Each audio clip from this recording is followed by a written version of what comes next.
Redditors who've had sex. What are some mistakes virgins should avoid during their first time? After you put it in, don't just lie there and do nothing. My mate Philip Marsh told me at school you just put it in, and her vaginal muscles give you a hand job without you having to do anything. This is incorrect. Wow. Way to throw your boy Phil under the bus. When you're getting close to blowing a load, it is only polite to inform her, "Oh heavens me, I'm arriving," is adequate and informative. Saw that in many videos. Nice trick.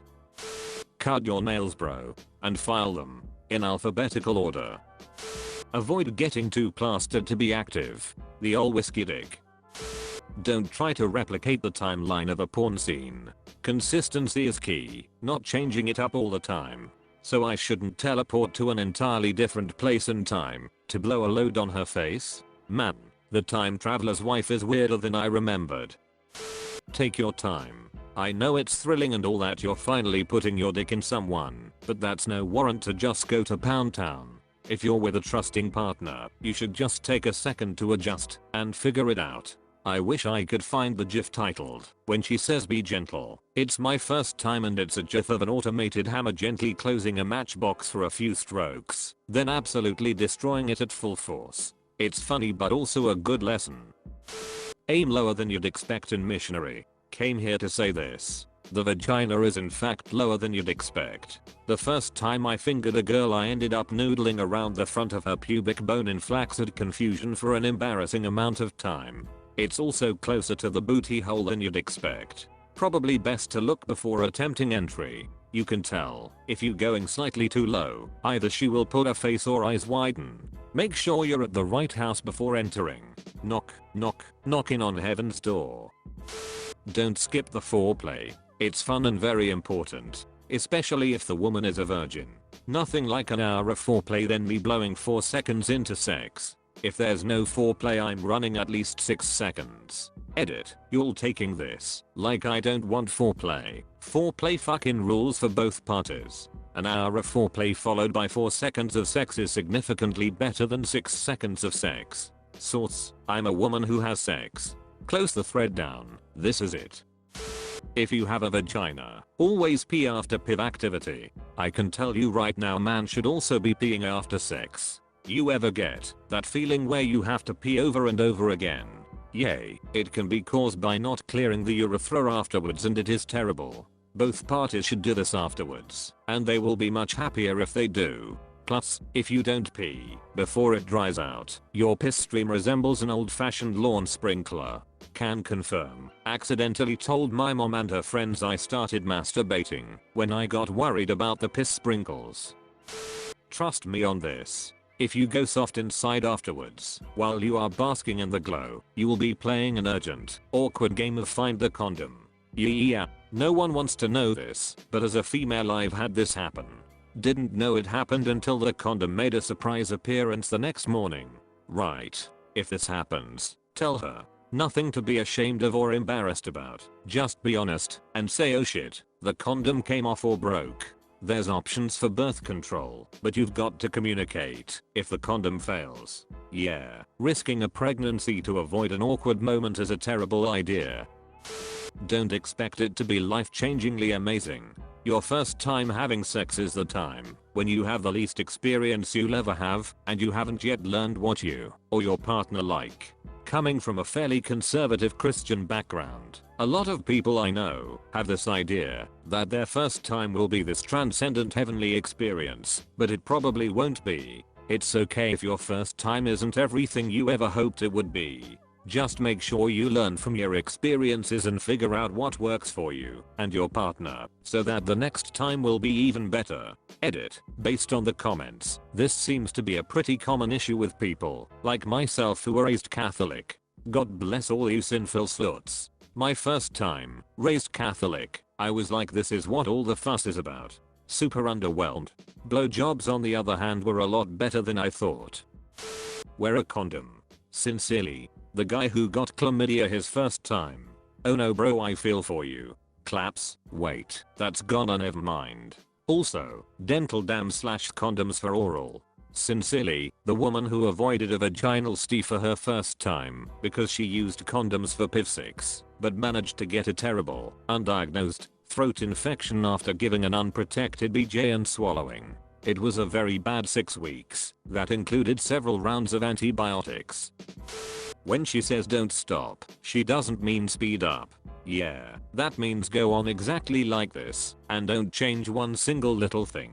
I forgot what I was doing.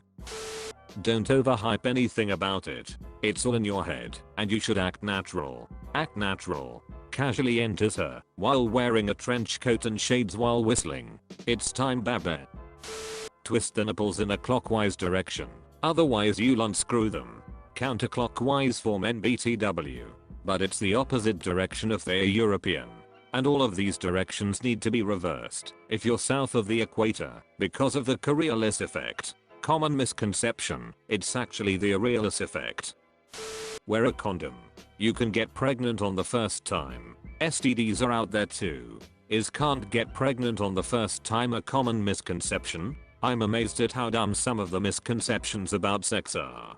I think it's more that some people think it's not that big of a risk. Assuming 2 fertile participants, and if the woman is within a few days of ovulation, I think it's like a 30% chance that one time would spawn a baby. Sure, it's relatively low outside of that, but virgins don't always understand the risk or are tracking their ovulation. There's a lot of bad misconceptions though. I knew one woman who freaked out and got plan B after we all went skinny dipping. She wasn't a virgin and was in her early 20s. Bringing a live partner to the bed is always a rookie mistake. Better to have a waifu pillow. First half of that sentence scared me. If you can't get hard, it's normal. Having sex for the first time is one of the most anxiety-inducing things there is. Sometimes your dick won't agree with your head that you really want to have sex. I still get extremely nervous with my girlfriend. I just don't want to disappoint/hurt her. If you've done it before and she continues to have sex with you, then it can't be that bad. Start communicating about what's good/bad and likes/dislikes. Just ask her what she wants and it will get better from there. In my experience, if she's communicating that she's enjoying it, whether out loud or through body language, your anxiety will be curbed and everyone involved will be better off for it. If she says she likes something, then keep doing that. Don't change it up just to change it. Listening to your partner is very important. Don't be shy about what you like or don't like. Have fun. Just to expand on this, not changing something includes the speed. The same thing faster is not necessarily better, although sometimes it is. Rubbing a woman. Every woman has their own technique, speed, and force. Some girls like a wide area of effect rubbing, a ROE, that is strong and slow. Some like the same jut quick. Some love just a finger on the clit light AMD slow, etc. Any variation of area of effect, strength/force, speed. And some have non-effective clit and you have to work with fingering the vagina. Also, not every girl gets an orgasm. Some don't. But that does not mean they do not love sex. Some girls like a wide area of effect rubbing, a ROE. Instructions unclear. Booted up Age of Empires and girlfriend is not pleased. The balls don't go in. Lies. The balls don't go in with most ladies. Don't treat it like something you have seen on Pornhub. So stepsisters are really off limits. Huh. Back to the drawing board. But stepbro. Don't tell them you can't get it up because they don't look like the girls in porn, when in reality you're nervous. Spoiler, we do not like that. Yikes. This is pretty specific. Tragically so. Lube. Either natural by foreplay or water-based just in case. Don't use ketchup. Why not? Because mustard. Edit. Silver. Not my proudest boner, but thank you, kind stranger. Use a condom. That way if you finish quick you can go down on her without getting a mouthful of your own cum. Also, on the subject of going down on a girl, don't do any of that alphabet crap. What you want is a steady rhythm and pattern. Try something simple like licking straight down her clit slow for 20 seconds or so and gauge how she responds. If she doesn't seem that bothered, try a different pattern or speed or pressure. Circles work well. Complicated isn't necessarily better. Different girls like vastly different things and the same girl will like different things on different days. Also, once you find something she likes, if you feel like she's about to come, don't speed up. You'll probably lose your pattern and either she won't come, or it will be less intense. You could stick a finger into after a while, if you're one of those people that can rub your belly and pat your head at the same time. But in general, it's better to do one thing well than two things badly. Never ever, under any circumstances, ask, "What's that smell? Did you actually say that?" I don't care if it's your first time or your 500th. When you smell a nasty vagina, nothing good is ever gonna come from commenting on it. That's why you send your fingers down there and have them come back and wipe her dank on her titties and take a whiff. This is called the Lewis and Clark or the flyby. Does drinking pineapple juice actually do anything? It does get you a healthy dose of vitamin C. Scurvy is realio. Yeah, if you want your juices, be it cum or vaginal fluid, to taste good, eat lots of fruit and veggies, and avoid smoking and excessive alcohol. Your whole diet affects the taste and smell. Make sure you have all your inspection certifications in proper order. Nothing fucks up the romantic mood like a code violation. Afterward, ask your sexual partner to fill out a satisfactory performance survey and keep it on file along with 2 copies of his/her sexual intercourse permission form. Good luck. You can save time if you have frequent intercourse by installing one of those feedback button panels like they have in airport bathrooms. You want most of your partners to push the green smiley face button on their way out.